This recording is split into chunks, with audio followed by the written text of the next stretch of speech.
प्रिय विद्यार्थियों, आज हम द्वितीय विश्व युद्ध के पश्चात अंतर्राष्ट्रीय राजनीति में शीत युद्ध के विकास के द्वितीय चरण की चर्चा करेंगे। पूर्व के लेक्चर में हमने शीत युद्ध के विकास के प्रथम चरण के बारे में जाना था।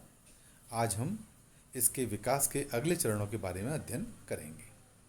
शीत युद्ध के विकास का द्वितीय चरण की चर्चा हम सन 1953 से 1963 के मध्य करते हैं। जनवरी 1953 में अमेरिका में आइजनहावर के राष्ट्रपति बनने तथा 5 मार्च 1953 को स्टालिन की मृत्यु के साथ ही शीत युद्ध में एक नया युग प्रारंभ हुआ। इस युग में जहां एक ओर शीत युद्ध अपनी चरम सीमा पर पहुंचा, वहीं दूसरी तरफ शांतिपूर्ण सहस्तित्व की बात भी इसी युग में प्रारंभ हुई।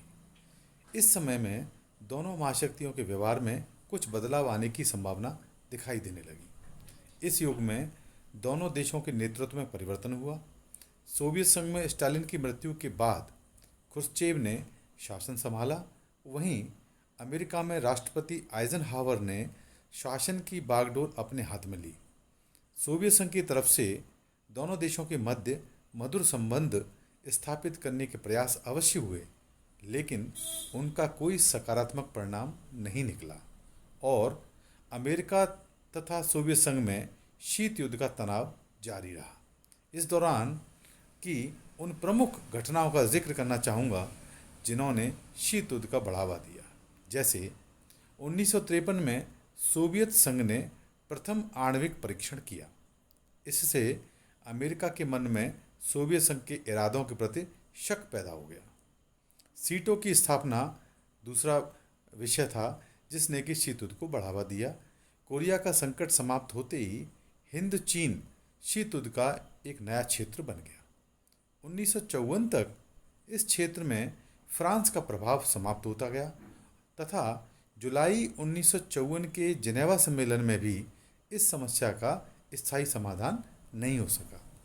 वियतनाम को 17वीं समानांतर रेखा पर विभाजित कर दिया गया तथा लाओस और कंबोडिया की स्वतंत्रता को स्वीकार कर लिया गया, किंतु दक्षिणी पूर्वी एशिया में चीन के प्रभाव व विस्तार को रोकने के लिए 8 सितंबर 1954 को मनीला संधि पर हस्ताक्षर किए गए, जिसे दक्षिण पूर्व एशिया संधि अर्थात सीटो, जिसे south east Asian treaty organisation के रूप में भी जाना गया। इस संधि पर America, Britain, France, New Zealand, Pakistan तथा थाईलैंड और फिलीपींस ने हस्ताक्षर किए। 1953 में चर्चिल ने अमेरिका से कहा कि दक्षिणी पूर्वी एशिया के लिए भी नाटो जैसे संघ का निर्माण किया जाए। उसके सुझाव को मानकर अमेरिका ने कंबोडिया, वियतनाम और लाओस में साम्यवादी प्रसार रोकने के उद्देश्य से 8 सितंबर 1954 को सीटों का निर्माण किया। वहीं दिसंबर 1955 में नाटो की स्थापना के प्रत्युत्तर में सोवियत संघ ने अपने 8 साथी देशों के साथ मिलकर वार्सा पैक्ट की स्थापना की। इसकी स्थापना के साथ ही शीत युद्ध ने संस्थागत रूप ले लिया, नाटो बनाम वार्सा पैक्ट। मुख्य बात यह थी कि साम्यवादी चीन इसमें पर्यवेक्षक के रूप में सम्मिलित हुआ। उधर सोवियत संघ ने वार्सा पैक्ट की तैयारी कर ली। वार्सा संगठन के निर्माण का उद्देश्य पूंजीवादी ताकतों के आक्रमण को रोकना था। इस तरह परस्पर विरोधी गुटों की स्थापना द्वारा शीत युद्ध को और अधिक भड़काया गया। हिंद चीन की समस्या भी दोनों महाशक्तियों के मध्य मतभेदों को और अधिक गहरा कर दिया। 1954 में हिंद चीन में गृहयुद्ध आरंभ हो गया। यह क्षेत्र फ्रांस का उपनिवेश था। सोवियत संघ ने हो ची मिन्ह वियतनाम की सेनाओं की मदद की और अमेरिका ने फ्रांसीसी सेनाओं का समर्थन किया। हिंद चीन की समस्या को सुलझाने के लिए जिनेवा समझौता हुआ, लेकिन कुछ समय बाद ही वियतनाम में गृह युद्ध शुरू हो गया। सोवियत संघ ने अमेरिका की इस युद्ध में की भूमिका की निंदा की। उसने अमेरिका के वियतनाम में अनुचित हस्तक्षेप के विरुद्ध आवाज़ उठाई। इस तरह वियतनाम युद्ध अमेरिका और सोवियत संघ के बीच शीत युद्ध का प्रमुख कारण बना। हंगरी में सोवियत संघ का हस्तक्षेप जो 1956 में हुआ ने भी शीत युद्ध को और अधिक भड़काया। साम्यवादी दल का नया प्रमुख बना दिया गया, ये भी एक प्रमुख कारण रहा। सुएज संकट भी आगे चल के इस काल में शीत युद्ध को विकसित करने के लिए एक प्रमुख मुद्दा बन के उभरा। आर्थिक तथा सैनिक दोनों तरह की सहायता प्राप्त करने के लिए मिस्र अमेरिका तथा सोवियत संघ दोनों से मैत्री बनाए रखना चाहता था। आसवान बांध बनाने के लिए एंग्लो अमेरिकन सहायता 1955 में प्रस्तावित की गई थी।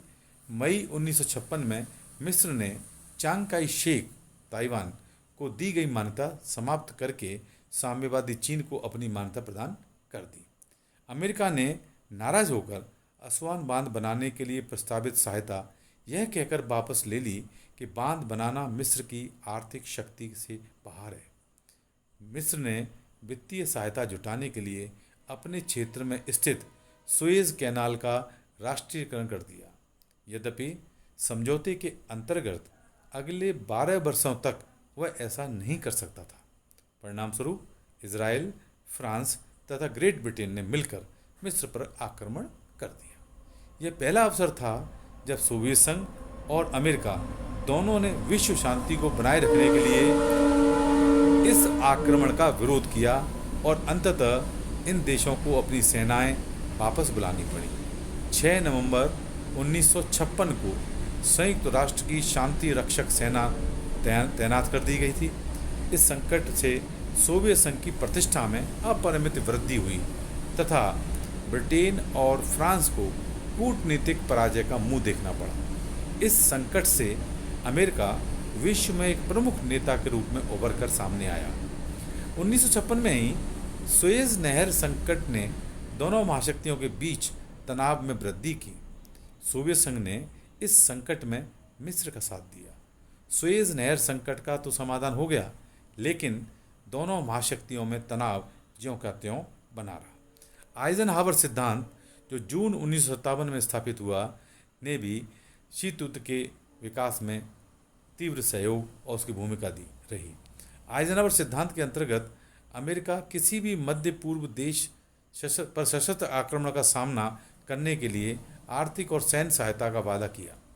आइजनहावर सिद्धांत के इरादे पूरे मध्य पूर्व मिडिल ईस्ट में साम्यवाद फैलने से सोवियत संघ को रोकने के लिए किया गया था।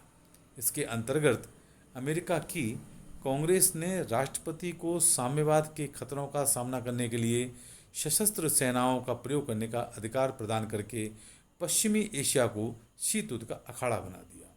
वहीं U-2 विमान कांड ने शीत युद्ध में घी में आग का काम किया। शीत युद्ध के तनाव को कम करने के लिए अमेरिका के राष्ट्रपति आइजनहावर ने सोवियत संघ की यात्रा करने का निर्णय किया था, परंतु ठीक उसी समय 1 मई 1960 को सोवियत संघ ने अमेरिका के जासूसी विमान, जिसका नाम U-2 था, को अपनी हवाई सीमा में मार गिराया। यह विमान नॉर्वे तथा पाकिस्तान के मध्य उड़ते हुए सोवियत संघ की जासूसी कर रहा था। प्रारंभ में तो अमेरिका ने इसे जासूसी विमान होने का खंडन किया, किंतु इसके चालक के बयान में, जिससे सोवियत संघ ने जासूसी के उपकरणों सहित गिरफ्तार कर लिया था, अमेरिका की पोल खोल दी।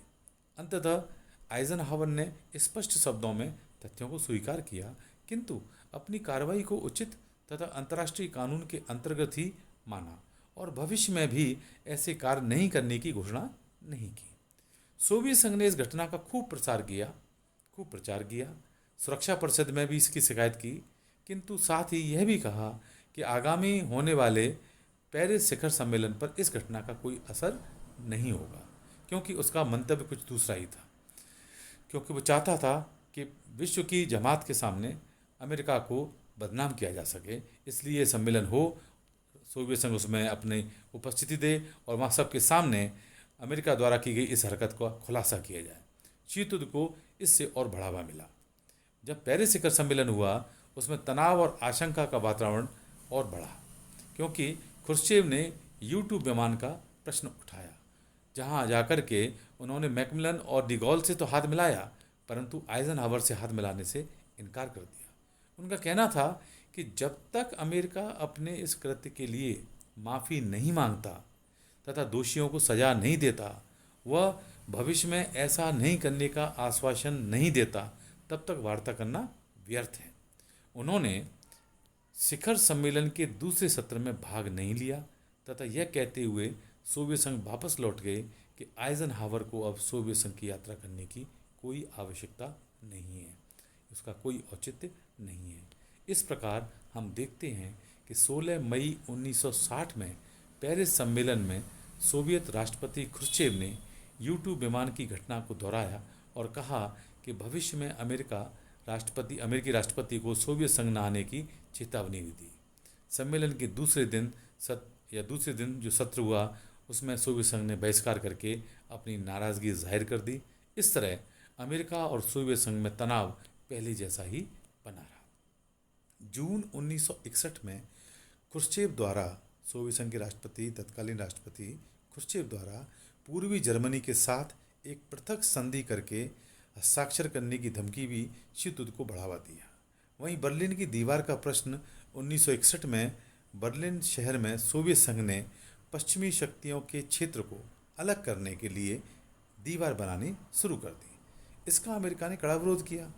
दोनों ने अपनी अपनी सेनाएं युद्ध के लिए एकत्रित करनी आरंभ कर दी, लेकिन बड़ी मुश्किल से शीत युद्ध गर्म युद्ध में परिवर्तित होते होते रह गया, लेकिन दोनों के बीच तनाव बरकरार रहा।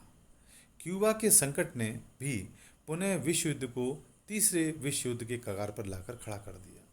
क्यूबा अमेरिका के फ्लोरिडा राज्य से मात्र 90 मील की दूरी पर स्थित होने के कारण अमेरिका की सुरक्षा के लिए महत्वपूर्ण माना जाता रहा था। 1898 में स्पेन की अधीनता से अमेरिका की सहायता से क्यूबा आज़ाद हुआ और प्रेट संशोधन के अंतर्गत क्यूबा के संविधान में यह व्यवस्था की गई थी कि अमेरिका को इसके मामलों में हस्तक्षेप करने का अधिकार होगा। यद्यपि अमेरिका ने ऐसा कभी नहीं किया था। 1934 में रूजवेल्ट ने इस व्यवस्था को समाप्त कर दिया था। 1948 में अपनी स्वतंत्रता के बाद से ही क्यूबा अमेरिका से अत्यधिक मात्रा में आर्थिक सहायता प्राप्त करता आ रहा था। प्रेट संशोधन की समाप्ति के बाद राजनीतिक उथल पुथल में बातिस्ता 1940 में और पुनः 1952 में क्यूबा का अधिनायक बन बैठा और उसके शासन का अंत 1 जनवरी 1959 को फिदेल कास्ट्रो के सत्ता में आने के साथ हुआ। 1961 के अंत तक आते आते फिदेल कास्ट्रो ने स्वयं को औपचारिक रूप से मार्क्सवादी घोषित कर दिया। 1959 में क्यूबा ने सोवियत सहायता प्राप्त करने के लिए उससे संधि कर ली थी। स्वाभाविक रूप से अमेरिका को क्यूबा का यह रुख पसंद नहीं आया तथा वह क्यूबा से मार्क्सवाद कास्ट्रोवाद समाप्त करने की फिराक में था। 1962 में क्यूबा में सोवियत संघ ने अपने सैनिक अड्डे की स्थापना कर दी। इसका अमेरिका के राष्ट्रपति कैनेडी ने कड़ा विरोध किया। इस अड्डे की स्थापना को सीधे तौर पर अमेरिका को कमज़ोर करने वाली कार्रवाई कहा जा सकता है। अमेरिका ने क्यूबा की नाकेबंदी की घोषणा कर दी ताकि क्यूबा में सोवियत सैनिक सहायता ना पहुंच सके। विवाद को ज़्यादा बढ़ता देख सोवियत संघ ने अपने कदम पीछे हटा लिए और भयंकर विवाद को सुलझा लिया, लेकिन दोनों महाशक्तियों के मन का मेल साफ नहीं हुआ और शीत युद्ध का वातावरण पहले जैसा ही रहा। इस प्रकार विद्यार्थियों, इस युग में शीत युद्ध को बढ़ावा देने वाली कार्रवाइयाँ दोनों तरफ से हुई। अमेरिका की तरफ से भी हुई थी और सोवियत संघ की तरफ से हुई थी, लेकिन दोनों महाशक्तियों ने शीत युद्ध के तनाव को कम करने की दिशा में भी कुछ प्रयास किए। ख्रुश्चेव ने दोनों देशों के मध्य मधुर संबंध बनाने और तनाव को कम करने के लिए कुछ पहल की गई, जैसे आंशिक अणु प्रसार निषेध संधि (PTBT) partial test ban treaty. 15 सितंबर से 28 सितंबर 1959 तक ख्रुश्चेव ने अमेरिका की यात्रा की। 5 अगस्त 1963 को अमेरिका, सोवियत संघ और ब्रिटेन तीनों देशों ने कौन कौन से अमेरिका, सोवियत संघ और ब्रिटेन के बीच मास्को आंशिक परीक्षण निषेध संधि हुई और अमेरिका, ब्रिटेन तथा सोवियत संघ ने इस संधि पर हस्ताक्षर किए। इस संधि द्वारा कुछ परमाणु परीक्षणों पर प्रतिबंध लगाया गया था। इससे शीत युद्ध को समाप्त करने का सकारात्मक कदम कहा जा सकता है। वहीं गुटनिरपेक्ष आंदोलन नॉन अलाइंड मूवमेंट, जिसको नाम के नाम से भी कहते हैं, तो इस गुटनिरपेक्ष आंदोलन ने भी इस दौरान शीत युद्ध को कम करने का प्रयास किया, लेकिन इन सभी प्रयासों के परिणाम नकारात्मक ही रहे और दोनों महाशक्तियों में तनाव बना रहा। वहीं हॉटलाइन समझौता ने भी दोनों महाशक्तियों के मध्य मध्य शीत युद्ध को कम करने का प्रयास किया। बर्लिन तथा क्यूबा के संकट के बाद प्रारंभ हुआ समझौतों, सहयोग व प्रतियोगिता का दौर। अब शांतिपूर्ण सहिष्णुता की बात की जाने लगी, क्योंकि दोनों ही पक्ष यह समझ गए थे कि अणु युद्ध का परिणाम किसी एक की वजह नहीं होगी, अब तो दोनों का ही परस्पर संहार हुआ। अतः 1963 में दोनों महाशक्तियों के मध्य हॉटलाइन समझौता हुआ।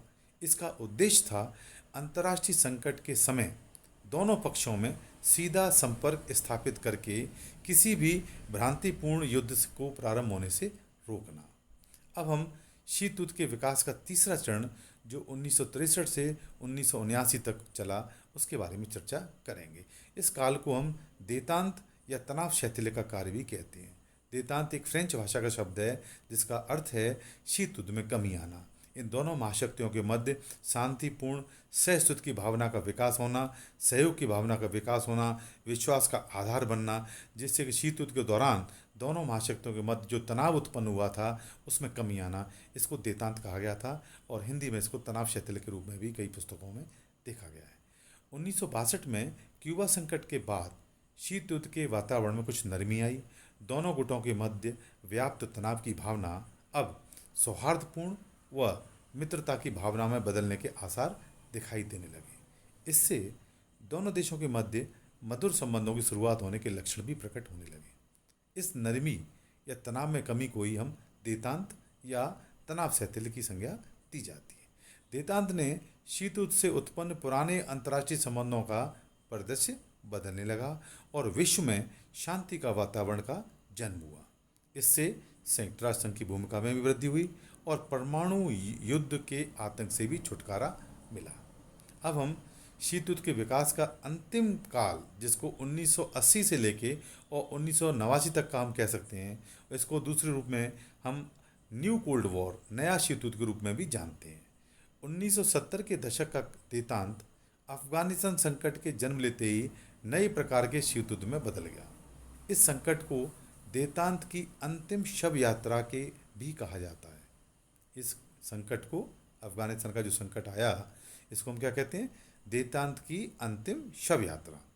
इससे देतांत की समाप्ति हो गई और दोनों शक्तियों में लगभग एक दशक तक रहने वाला तनाव शैथिल्य या दैतान्य के दिन लद गए और पुराने तनाव फिर से बढ़ने लगे। इस तनाव की उत्पत्ति के जो प्रमुख कारण थे वो ये थे, जैसे कि सोवियत संघ की शक्ति में वृद्धि ने अमेरिका के खिलाफ अपनी पुरानी दुश्मनी आरंभ कर दी। वहीं रोनाल्ड रीगन ने अमेरिका के राष्ट्रपति बनते ही शस्त्र उद्योग को बढ़ावा दिया और मित्र राष्ट्रों का शस्त्रीकरण करने पर बल दिया। तीसरा, अमेरिका तथा सोवियत संघ में अंतरिक्ष अनुसंधान की होड़ लग गई। वहीं अफगानिस्तान में सोवियत संघ ने हस्तक्षेप किया, इससे शीत युद्ध में वृद्धि हुई। अमेरिका और सोवियत संघ में पारस्परिक प्रतिस्पर्धा शुरू हो गई। सोवियत संघ ने दक्षिणी पूर्वी एशिया, साउथ ईस्ट एशिया में अपना प्रभाव बढ़ाना शुरू कर दिया। 23 मार्च 1983 को अमेरिकी राष्ट्रपति रोनाल्ड रीगन ने स्टार वार परियोजना, जिसको अंतरिक्ष युद्ध भी कहते हैं, को मंजूरी दी। इससे नए अस्त्र शस्त्रों की होड़ लग गई। हिंद महासागर में भी सोवियत संघ ने अपनी शक्ति बढ़ानी शुरू कर दी। सोवियत संघ ने खाड़ी क्षेत्र में तथा पश्चिमी एशिया में भी अपना प्रभुत्व बढ़ाने का प्रयास किया। सोवियत संघ ने क्यूबा में अपनी ब्रिगेड तैनात कर दी। निकारागुआ में अमेरिका ने अपना प्रभुत्व बढ़ाना शुरू कर दिया। इन सभी कारणों से न्यू कोल्ड वॉर, नए शीत युद्ध का जन्म हुआ और देतांत का अंत हो गया। इससे अंतर्राष्ट्रीय संबंधों में एक नई खटास पैदा हुई। अमेरिका ने खाड़ी सिद्धांत के द्वारा विश्व शांति के लिए खतरा पैदा कर दिया। इस नए शीत युद्ध ने विश्व को तृतीय विश्व युद्ध के कगार पर लाकर खड़ा कर दिया। इससे देतांत की हानि हुई और निशस्त्रीकरण को गहरा धक्का लगा। इससे तनाव के केंद्र अफगानिस्तान, कंपूचिया, निकारागुआ आदि देश हो गए। यह युद्ध विचारधारा विरोधी न होकर सोवियत संघ विरोधी था।